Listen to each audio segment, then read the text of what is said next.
Om Radio Puebla. Contacto 2222 494602. WhatsApp 2222 066120.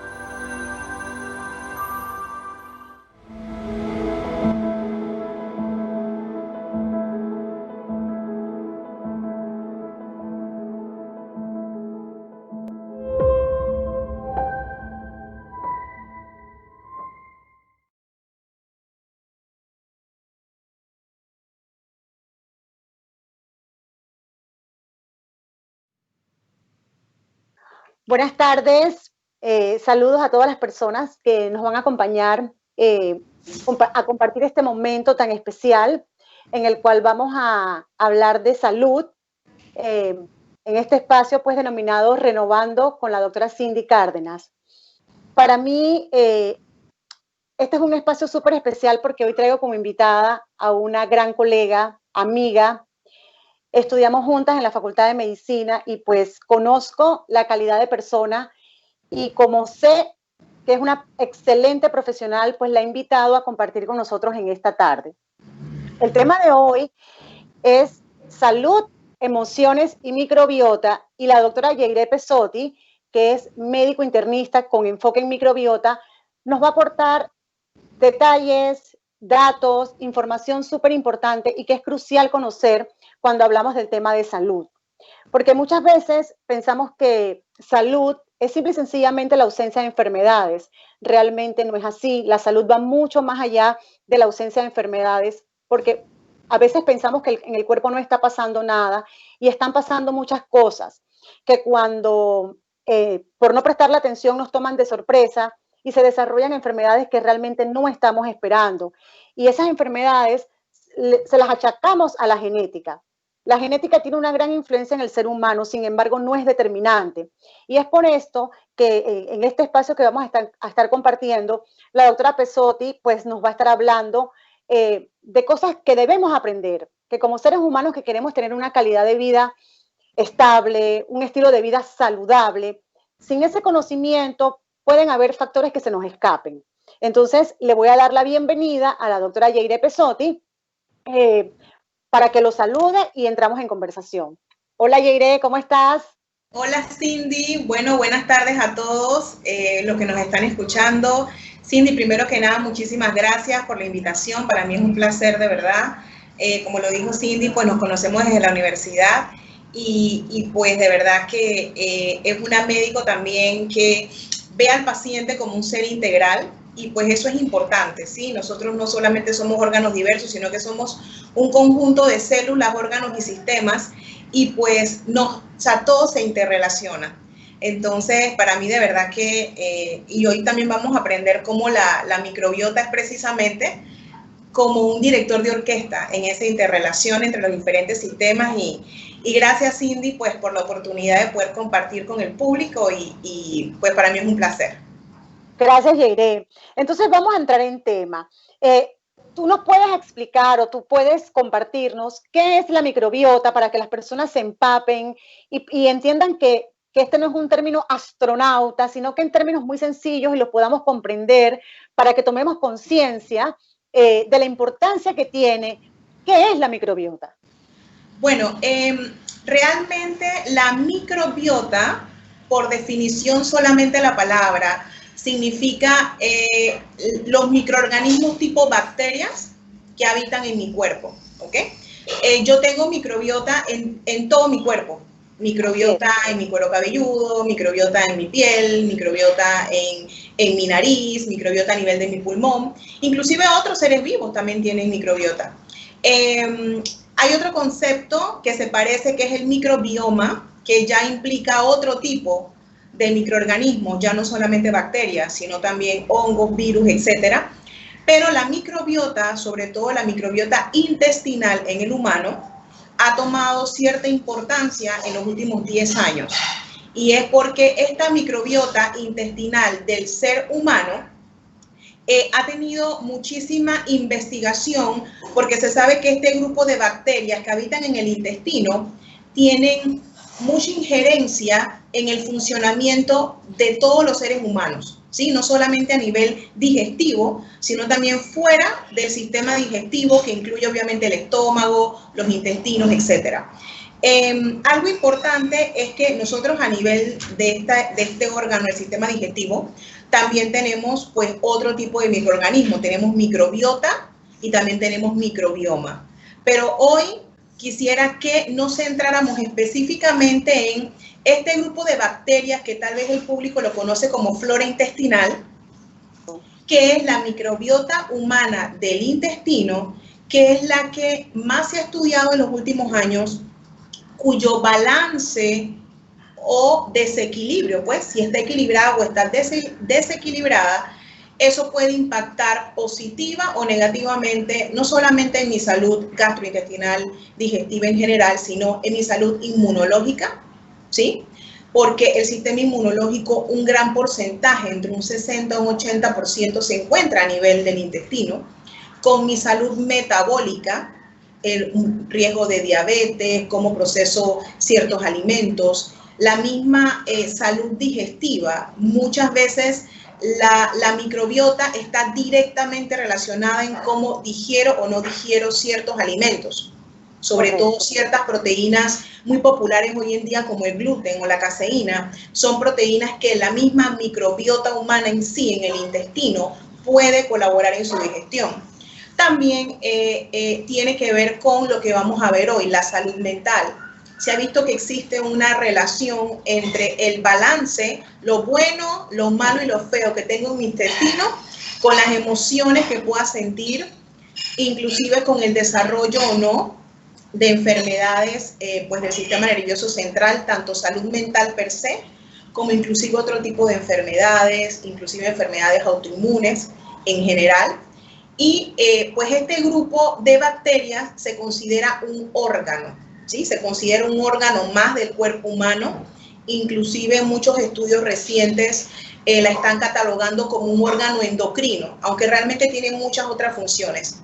Endocrino es una glándula, ¿sí? Para los que todos nos están escuchando, y se considera eso porque secreta, sintetiza, crea muchas sustancias que inclusive son necesarias para que pues el ser humano funcione, ¿no?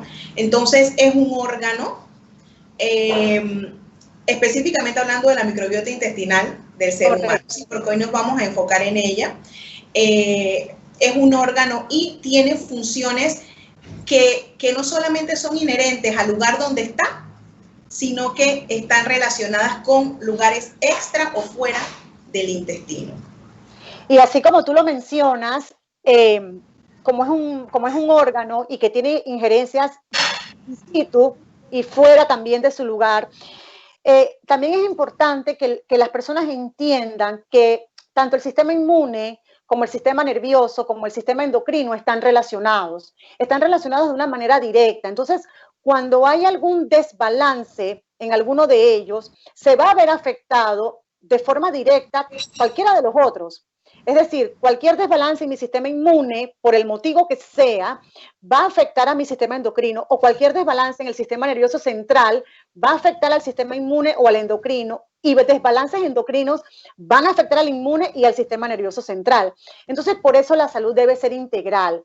Por eso es que nosotros debemos ver al paciente, como yo siempre digo, yo pues que he estudiado y en el campo en el que yo me desarrollo es en el campo de la psico, neuro, inmuno, endocrinología.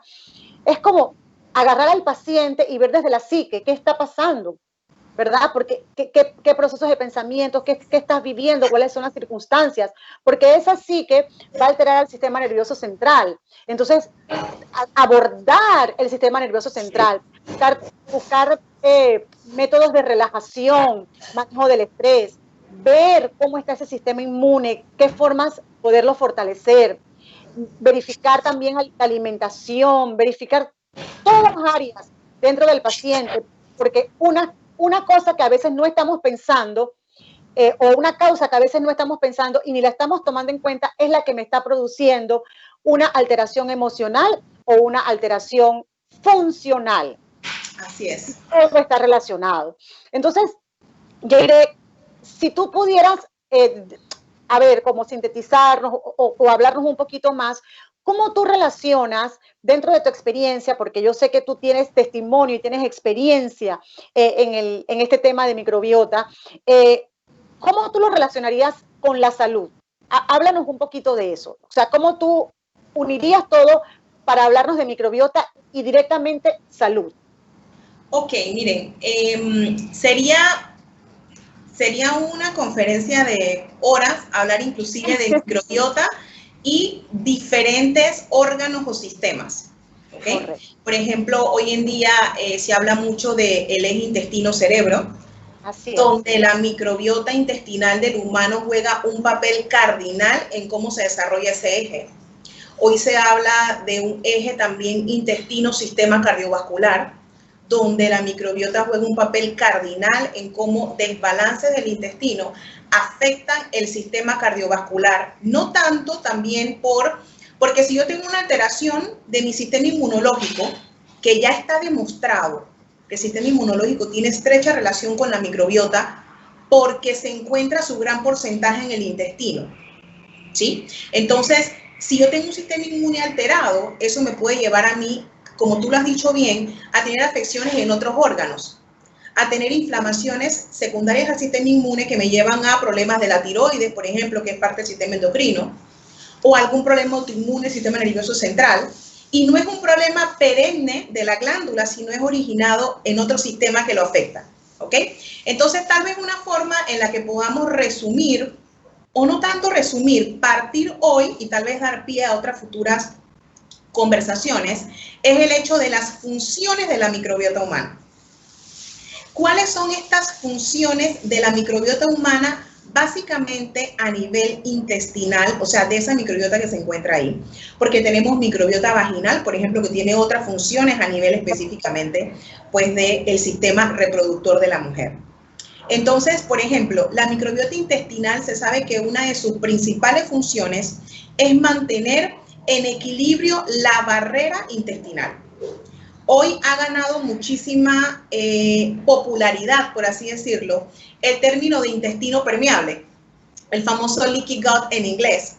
La verdad es que realmente es intestino hiperpermeable, porque ya todos tenemos intestino permeable, porque a través de las células pasan aminoácidos, pasan azúcares, pasan ácidos grasos que ya son digeridos, y a través de la célula pasa para llegar a mi sangre y yo poder vivir, porque el objetivo de la alimentación es poder seguir viviendo y que nuestro cuerpo se nutra, se repare y podamos seguir viviendo. Sin embargo, cuando se afecta la barrera del intestino, donde la flora intestinal tiene varias funciones, mantener esa barrera intacta a través de secreción de moco, por ejemplo.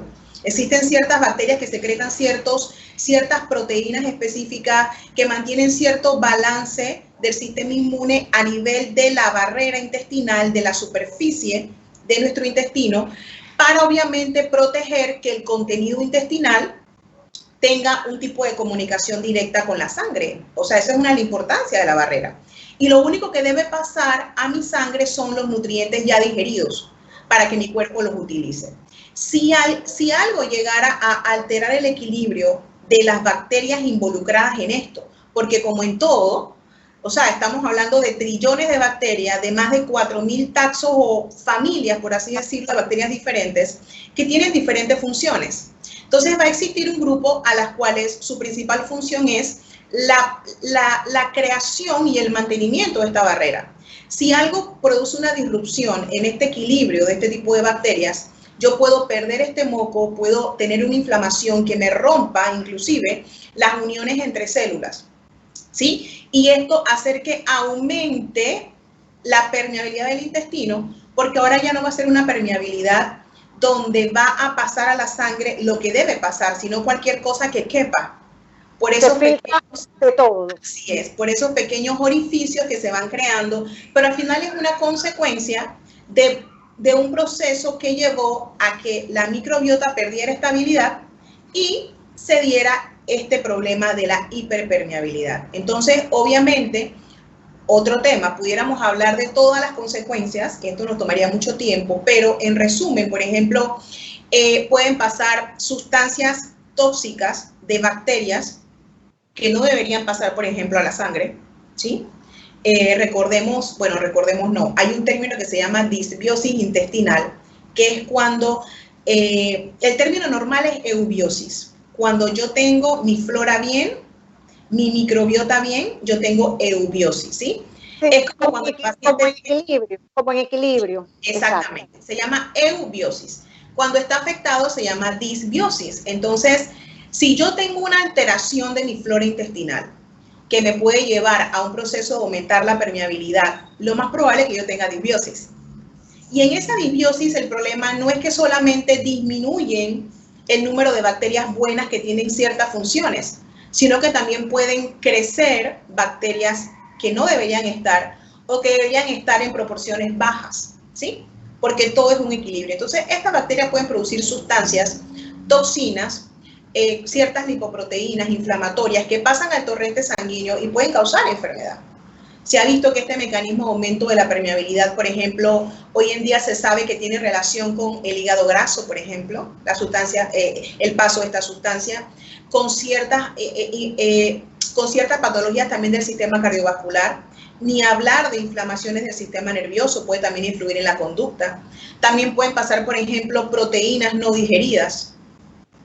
Y todo eso va causando problemas en los distintos órganos. Así es, porque si, por ejemplo, hay una proteína en mi intestino que yo no digerí bien porque mi mecanismo de digestión no está bien, que es otra función también de la microbiota, esta proteína usualmente produciría algún síntoma digestivo y yo tal vez la elimino.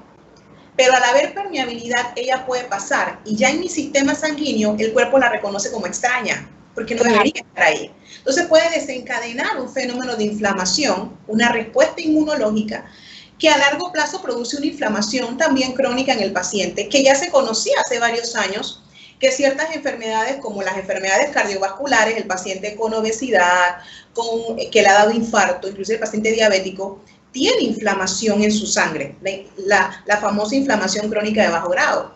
Entonces, hoy se piensa que hay una... que es calladita y no te dice nada, pero está haciendo su trabajo. Así es, así es. Es como que se va prendiendo un fuego poco a poco, pero realmente el origen, hay muchísima evidencia de que el origen de muchas enfermedades, por ejemplo, como te mencioné, el hígado graso, por ejemplo, dentro de toda su etiopatogenia, la forma en la que se da, hay un fenómeno de inflamación del hígado inicial por permeabilidad intestinal, por ejemplo. Y así pudiéramos, por ejemplo, hay muchos médicos, estudiosos e investigadores en áreas específicas de la microbiota, que ellos son categóricos en decir que todo paciente con enfermedad autoinmune se originó en un intestino con aumento de la permeabilidad, porque tal vez fue la puerta a que el sistema inmune empezara a reaccionar. Así es. Entonces, si vemos que esta función de la microbiota se afecta, podemos ver las consecuencias. Ya hablo un poquito de la función digestiva. La microbiota tiene que ver con la digestión. Hay muchas enzimas digestivas que nuestro intestino no produce per se, nuestro sistema digestivo, y lo hace la microbiota. Por ejemplo, la digestión de proteínas complejas como el gluten o la caseína. Entonces, una persona que tiene alteraciones en su microbiota puede tener dificultad para digerir este tipo de proteínas. Y de ahí que hoy por hoy hay un gran aumento de personas, no necesariamente con enfermedad celíaca, que es la enfermedad donde puede haber una predisposición genética, es una enfermedad autoinmune, donde la persona crea anticuerpos contra ciertas partes del gluten y contra ciertas proteínas también y enzimas, sino que hay personas que padecen una sensibilidad no celíaca al gluten. Y cada vez es más frecuente, y eso también es consecuencia de la disrupción de esta flora intestinal. Tal vez a alguno de nosotros nos parezca conocido el hecho de que después de cierta edad las personas a veces no pueden digerir leche por la lactosa. Es parte del envejecimiento. Y también se piensa que la rapidez o no con la que la pérdida de esta enzima se dé a nivel digestivo, que es la lactasa, también tiene que ver con el adecuado funcionamiento de la microbiota, que mantiene un intestino pues saludable. De ahí está entrenar al sistema inmunológico, y se los voy a dejar hasta ahí. O sea, hoy se sabe que durante los 3 primeros años de vida de todos los seres humanos, la microbiota humana que adquirimos de nuestros padres y del medio ambiente en nuestros primeros años va madurando y a su paso va entrenando al sistema inmune para que sepa que debe atacar microorganismos externos y no internos, crear tolerancia. Por eso es que hoy por hoy hay muchas más alergias en los niños pequeños, muchas más intolerancias alimentarias, y es producto de que tenemos una microbiota fracturada, disminuida, que no nos permite crear ese entrenamiento apropiado y esa tolerancia apropiada en los primeros años de vida. Y también se ha visto, primero en estudios en animales y después en humanos, que existe una relación directa, ya eliminando el sistema inmunológico y la permeabilidad intestinal, de la microbiota con el neurodesarrollo. Así es. Con el neurodesarrollo, inclusive hay estudios que lo postulan que desde que el niño está dentro del útero, existe cierta interacción bacteriana de cierto tipo de bacterias específicas que favorecen ciertos desarrollos y procesos en el bebé. Entonces, como podemos ver, la microbiota humana tiene muchas funciones, ¿sí? Muchas funciones, y en base a yo ver todo lo que abarca su función, yo puedo entender cómo se relaciona con la salud del ser humano. La importancia que tiene, la importancia, porque cuando nos ponemos a ver, la salud es la sumatoria de muchas cosas. Muchas veces nos dan un diagnóstico o le dan un diagnóstico al paciente y vamos directamente a la pastilla o al tratamiento per se, pero es que, a ver, esa no es la solución. Yo creo que tú y yo somos dos médicos que vemos un poquito más allá. No he dicho que seamos las únicas, pero sí tenemos esa visión de cuando tú ves un diagnóstico en un paciente, no ver el diagnóstico, sino empezar a desglosar y a desmenuzar hasta encontrar la raíz, porque una vez que tú encuentras la raíz de lo que está produciendo la patología, la dolencia, el síntoma, entonces es mucho más fácil tratarla. ¿Ves? Entonces, ya que hemos hablado un poquito de todo esto, ¿cuáles son los factores o las causas por las cuales se produce esta ruptura o esta alteración de la microbiota, Yeire? Bueno, mira, como en todo, Cindy, hay muchísimas causas, ¿ok? Así. Una tal vez de las causas de los últimos 50 años es obviamente el advenimiento de muchísima posibilidad del uso de antibióticos. Los antibióticos son buenos, ¿sí? Los antibióticos son buenos, es cierto, pero muchas veces, y eso lo sabemos, ha habido un abuso inclusive en las mismas personas. Por lo menos yo recuerdo que en Panamá, cuando yo era pequeña, las personas podían conseguir antibióticos sin receta médica. Uso indiscriminado. Eso es una ley, creo que de unos 25 años para acá, más o menos. Puede ser, sí, pero más o menos. Me duele la garganta, compro ampicilina. Es correcto. Entonces, a medida que ha habido también mayor utilización del antibiótico oral, todos los antibióticos pueden afectar, pero más el oral que va directamente, eso ha mermado, ¿sí? Inclusive personas que tienen indicación de usar el antibiótico, si lo utilizan, o sea, si son personas que por alguna razón han tenido que utilizar mucho antibiótico, van a tener una disrupción de la flora intestinal, ¿sí? Hay estudios que muestran de que para que una persona que ha utilizado antibiótico, depende del tipo de antibiótico, su flora se restablezca, tendría que, sin hacer nada, estamos hablando sin cambiar su dieta, sin tomar probióticos, etcétera, tendría que esperar entre 12 a 24 meses sin haber tomado antibiótico más, que por naturaleza se volviera a regenerar, ¿sí? Entonces, ese es un factor, como quien dice, externo, que muchas veces no va relacionado directamente a la persona, sino que tal vez a la práctica a uno como médico que le toca muchas veces mandarlo. También, por ejemplo, en el 2017, ya hace 3 años, salieron las primeras publicaciones de que los antiácidos, por ejemplo, inhibidores de bomba de protones, un medicamento también muy utilizado por el reflujo. Pero utilizado. Y utilizado de manera indiscriminada, o sea, al mínimo síntoma.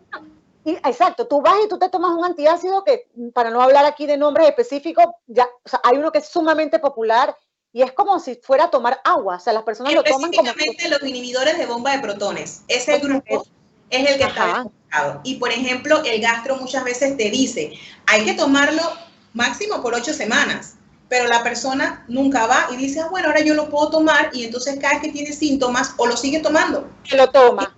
Y obviamente, por ejemplo, son fármacos que tienen muchos efectos adversos, osteoporosis y entre otras cosas, pero eso es un efecto que se ha visto que afecta la flora intestinal igual o peor de lo que lo hacen los antibióticos, ¿sí? Y así podemos enumerar que hay varios fármacos que dentro de sus efectos adversos, hoy se sabe, que pueden disminuir mi diversidad, que es precisamente esa eubiosis de mi flora intestinal. Hay factores propios de la persona y uno de esos es la dieta. Una de las cosas que más ha afectado la flora intestinal, sobre todo en países, por ejemplo, como Estados Unidos, Panamá creo que también tiene una afección importante, muy probablemente porque no se ha estudiado, son cosas que no se estudian, porque Panamá tiene una dieta tal vez muy western, muy tipo norteamericana. Tal vez por la influencia que tuvo Panamá, obviamente, tú vas a los súper de Panamá, cada vez hay más neveras, hay más comida congelada, hay menos comida real. Las personas se alimentan con menos fibra natural, con menos alimentos de la tierra, ¿sí? Y ni hablar de la comida con insecticidas, la comida con químicos que también afecta el microbioma, que si le ponen antibióticos a las carnes, o sea, hay muchísimas razones y obviamente no podemos vivir en una burbuja de cristal, pero la alimentación muy procesada, carente de fibras reales, de comida, de verdad. Carente de comida real, de comida, sí. O sea, de comida que te nutra realmente. Así es. Muchas personas piensan, bueno, es que yo como sano, me como un cereal con fibra en la mañana, con leche. Yo almuerzo mi espagueti integral con alguna salsa, pero bueno, mi salsa es natural, porque dice orgánica tal vez, pero igual viene en un y yo ceno bien liviano, un emparedado de jamón de pavo, o sea, y estamos viendo una dieta puramente procesada, pero que se ve saludable. Exacto. Y muchas veces, o sea, se ve saludable, ¿sí? Muchas veces un pedazo de yuca hervido con un trozo de pechuga de pollo, pero pollo de verdad, en un desayuno es más sano que un cereal. Pero lo vemos, o las personas lo ven en términos de calorías, de me engordo, de no, tengo que comer otro tipo de alimento. Y realmente no es así. O sea, porque mientras menos procesada sea, menos alimentos enlatados, menos alimentos condimentados, menos alimentos que aunque tampoco nos los dicen, alimentos que vienen en plástico, el plástico tiene una cantidad, unas implicaciones que no sabemos el alcance de lo que hacen en el cuerpo humano, desde los desbalances endocrinos hasta un montón de efectos que todavía están en estudio. Sí, porque igualmente, no, inclusive, aunque te digan que el alimento en plástico es libre de cierta sustancia que sabemos que es disruptor endocrino, todo lo que viene en una bolsa es un alimento procesado y evidentemente, ¿qué vas a hacer con el arroz? No es que ahora vas a tener tu cultivo de arroz en la casa, lo tienes que comprar en una bolsa, ¿no? Pero realmente es tratar de que dentro de mi día a día en la dieta yo incluya más alimentos reales, más frutas, más vegetales. Hay otra gama que estudia hoy en día los componentes herbales de los famosos fitonutrientes, que también se sabe que estos fitonutrientes, aparte de la fibra que tienen los vegetales y las frutas, los fitonutrientes de los vegetales y las frutas también se ha visto que positivamente impactan en la flora intestinal. Entonces, la dieta es algo que, número uno, todas las personas tienen a su alcance. Y cuando digo dieta, obviamente muchas personas piensan de tengo que comer pura lechuga y tomate. No, dieta es todo lo que comemos. Alimentación. Así es. ¿Cuáles van a ser mis nutrientes? Y la palabra nutrientes, porque pensamos en comida. No queremos comida, queremos nutrientes, porque la nutrición adecuada es sinónimo de salud.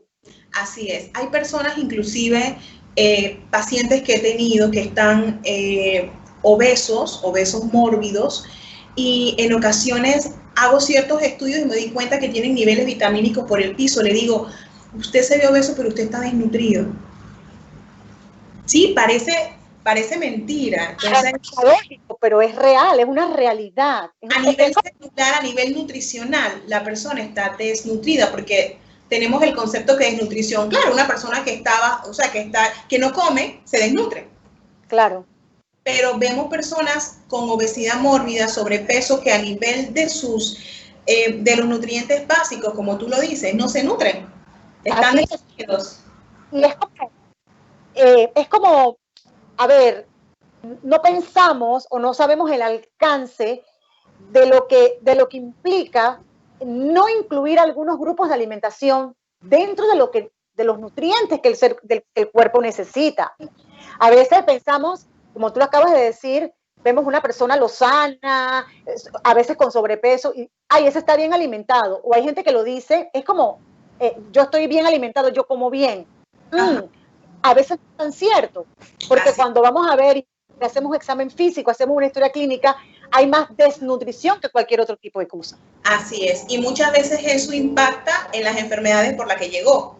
Así es, así mismo. Porque los nutrientes son cardinales para funciones metabólicas. Las vitaminas, los minerales son cofactores enzimáticos, o sea, cofactores de proteínas que tienen que llevar a cabo ciertas funciones.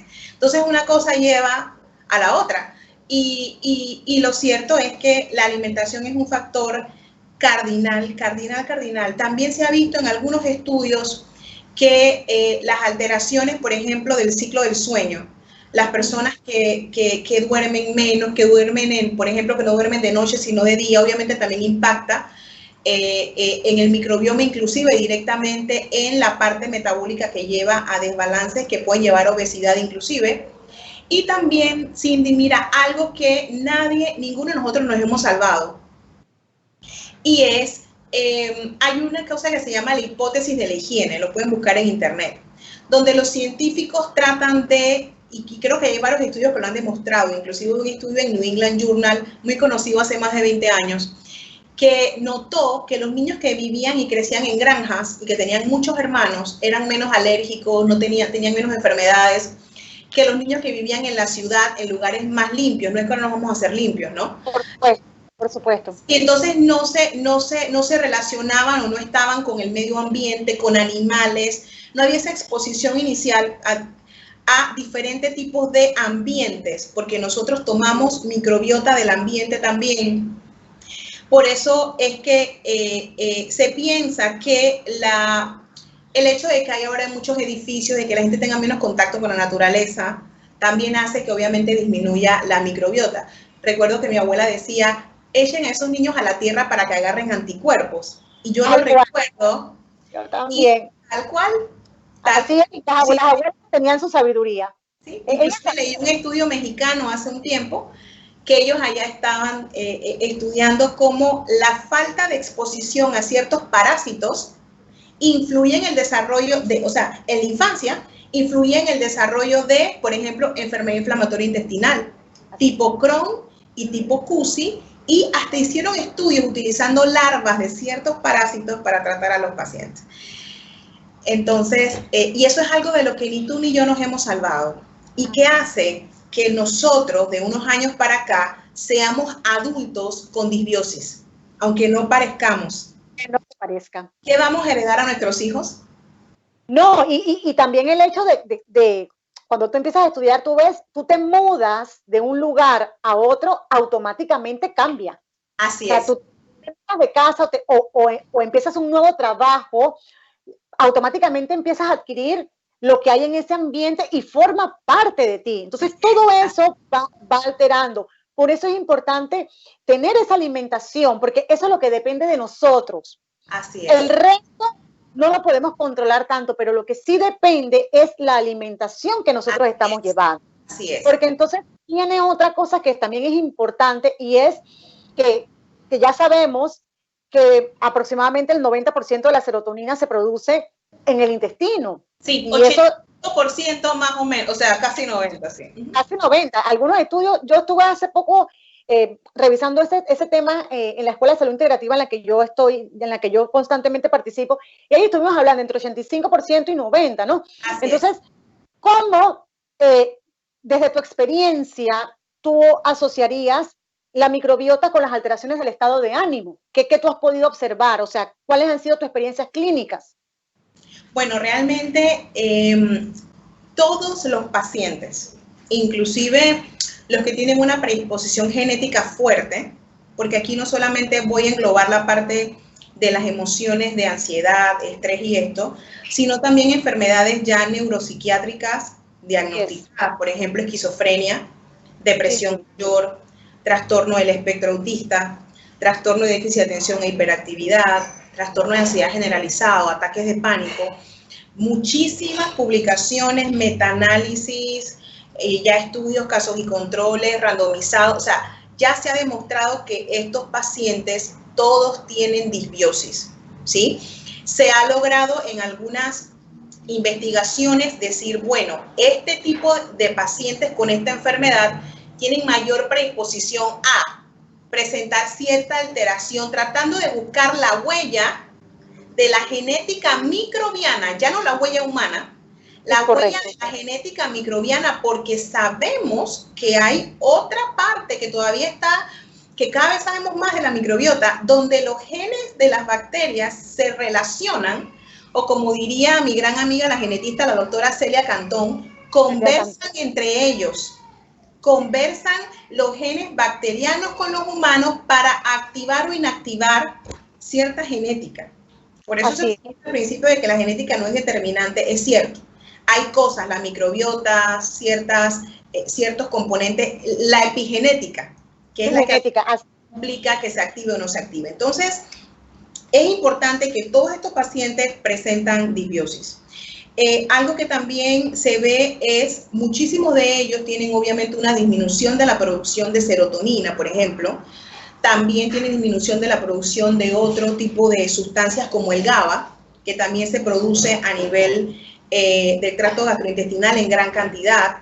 Recordemos que también la microbiota tiene funciones de sintetizar componentes importantes, como una vitamina, por ejemplo, como las vitaminas del complejo B tipo folatos, cuya absorción, cuya utilización, cuya creación está directamente relacionado a un microbioma saludable. Y sabemos que el folato es cardinal también para la salud mental.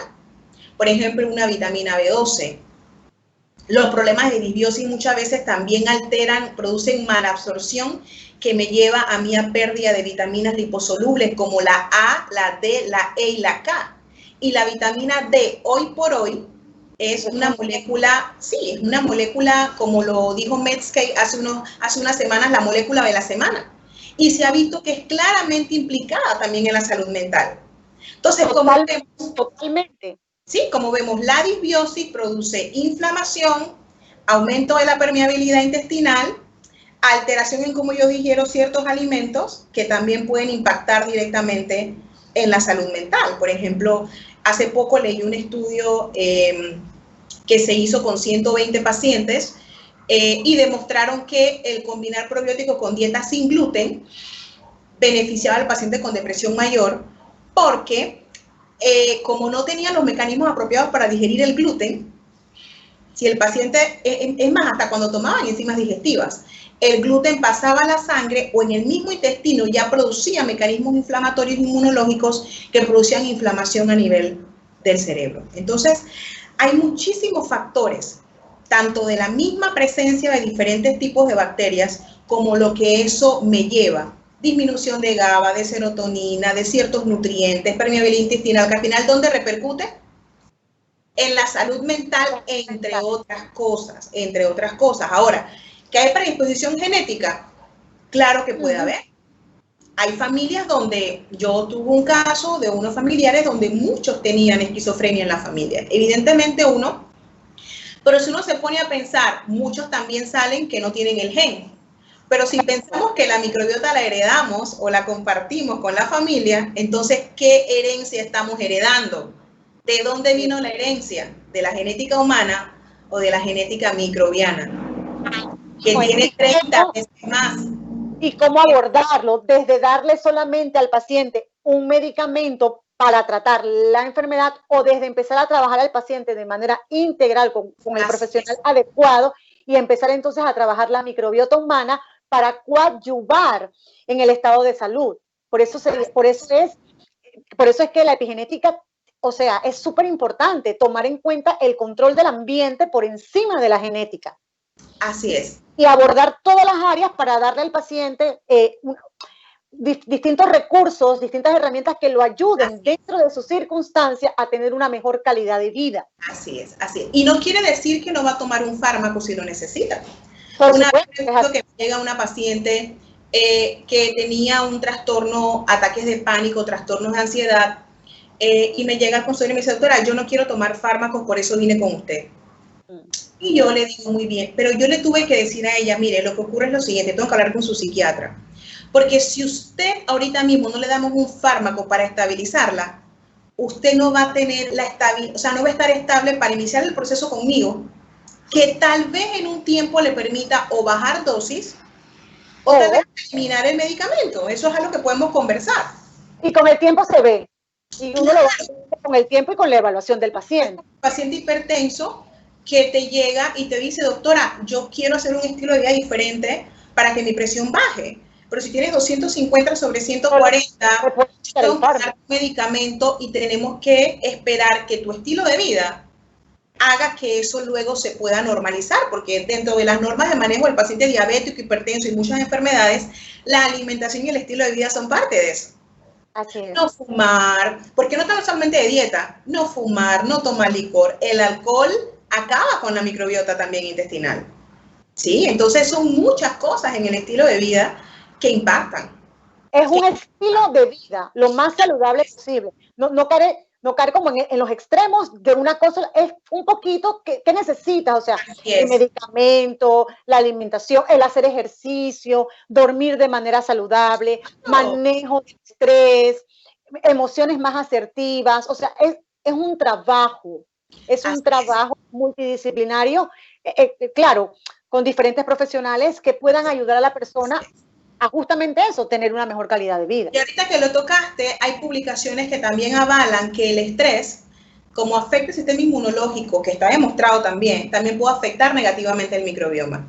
Así es. Inclusive se ha hecho estudio en mujeres embarazadas solamente de cómo va su microbioma, y a lo largo del embarazo el microbioma cambia por múltiples factores, la presencia del feto, el aumento de las hormonas estrogénicas, etcétera, la progesterona, todo lo demás, pero también cambia por el estrés que también sufre la mujer producto de otros cambios.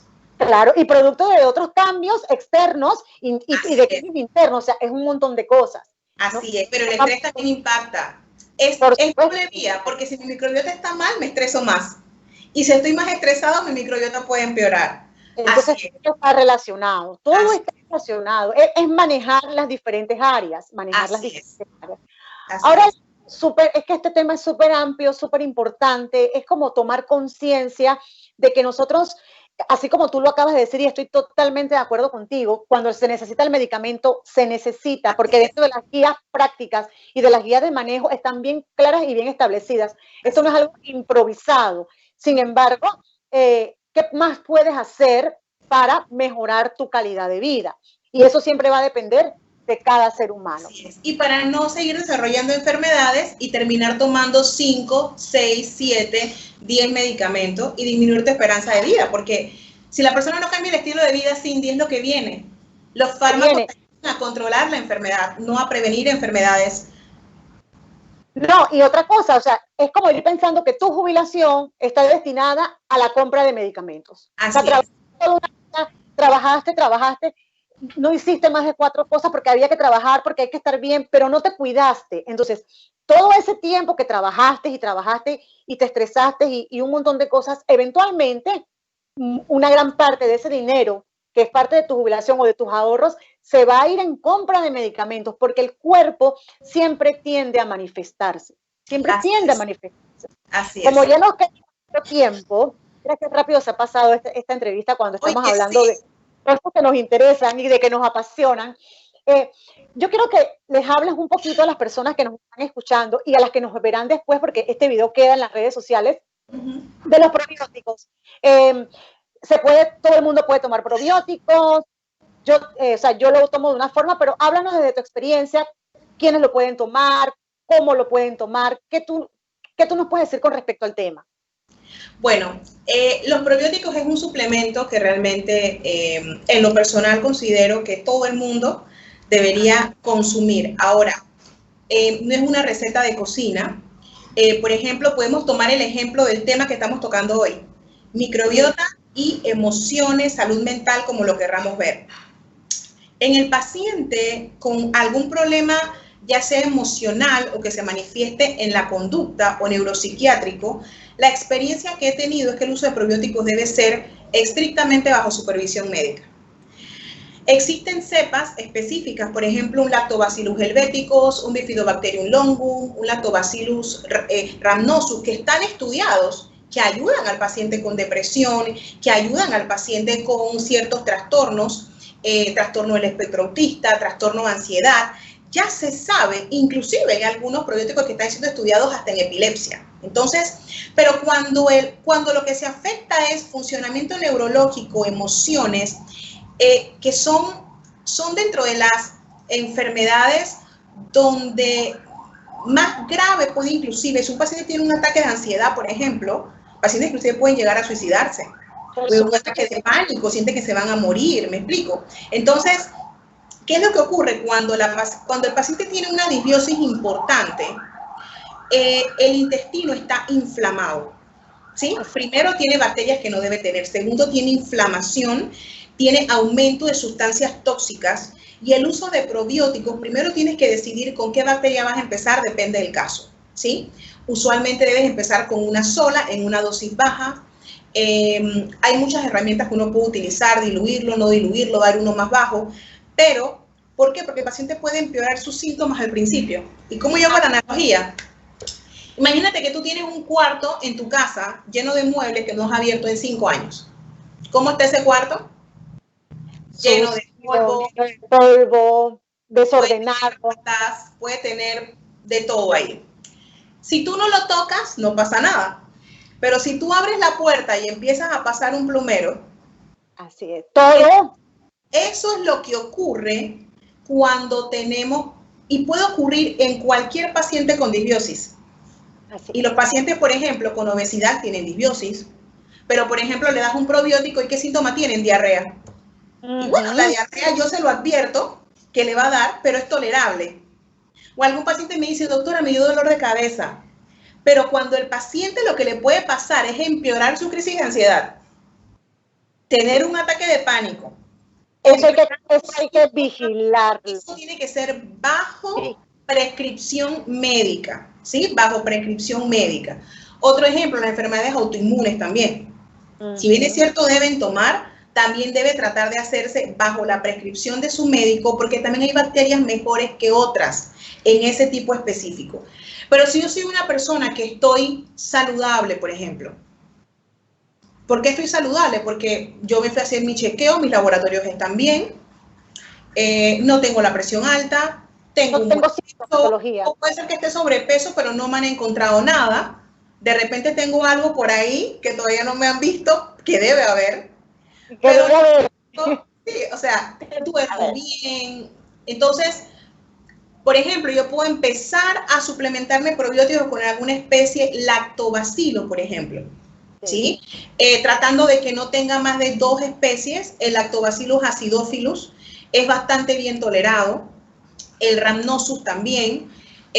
Por ejemplo, hay personas que también preparan ciertas comidas fermentadas, donde también puede haber probióticos. Eso también es una opción. Pero la mayoría de las personas enfermas de alguna condición deben asesorarse. ¿Por qué, Cindy? Porque ya hoy se sabe que hay ciertas cepas. ¿Qué es una cepa? Es por lo menos utilizar Lactobacillus helveticus para depresión, pero usar Lactobacillus gasseri para obesidad. La obesidad. Son lactobacillus, pero me cambió el apellido. ¿Sí? Así es la cepa, o sea, te cambia la cepa. Exacto. Y como yo siempre digo a todos los pacientes, o sea, podemos escuchar mucho, pero siempre debes preguntar al profesional idóneo, no tomar la decisión por tu cuenta, preguntar, porque por redes sociales, por entrevistas, nosotros no recomendamos. Recomiéndame algo, yo no te puedo recomendar, yo te tengo que evaluar y yo tengo que ver, porque esa es mi responsabilidad. Primero, no hacer daño y que algo que parece bueno resulte que no te da tan bien. Entonces, siempre uno debe preguntar y asesorarse, porque sí existen los tratamientos, sí existen los profesionales, pero tenemos que acercarnos, hacer las preguntas, porque lo que tú acabas de decir es súper importante, y es que se pueden exacerbar los síntomas. Entonces, si viene esta exacerbación, entonces, ¿quién te controla? ¿Quién te ve? No, y muchas veces la persona piensa que le hizo daño el suplemento. Es correcto. Ay, no, eso que mandó la doctora, ay, no, no, es que en la mayoría de los pacientes, sí, inclusive personas que llegan a mi consulta y me dicen, doctora, es que mi hermano que sufre de esto y esto y esto, yo no sufro de nada, pero me pareció interesante lo que él me contó. Y me gustaría que usted me evaluara, me viera y me recomendara, porque los probióticos, según lo que he leído, todos debemos tomar. Por supuesto, Oye, por supuesto. y de repente en esa paciente me sentí con la confianza de mandarle un probiótico más completo. Doctora, me dio dolor de cabeza, me dio diarrea, no pude dormir en 3 días y yo. Yo he tenido pacientes que les duele el ojo, he tenido 3, les duele el ojo, con calma, espera, o sea, es como, tú sabes, sobrellevar a la dosis y hasta que te sientas bien y después ir poco a poco, ¿no? Así es. Entonces, hablábamos de, bueno, cómo tomarlos. Supongamos que son pacientes, ya nos queda poquitito tiempo. Estamos en la recta. Eso depende del mismo probiótico en sí. Hay probióticos, por ejemplo, que son recomendables tomar con las comidas, específicamente con las comidas, porque de repente no tengan la tecnología para poder llegar intactos hasta el intestino delgado.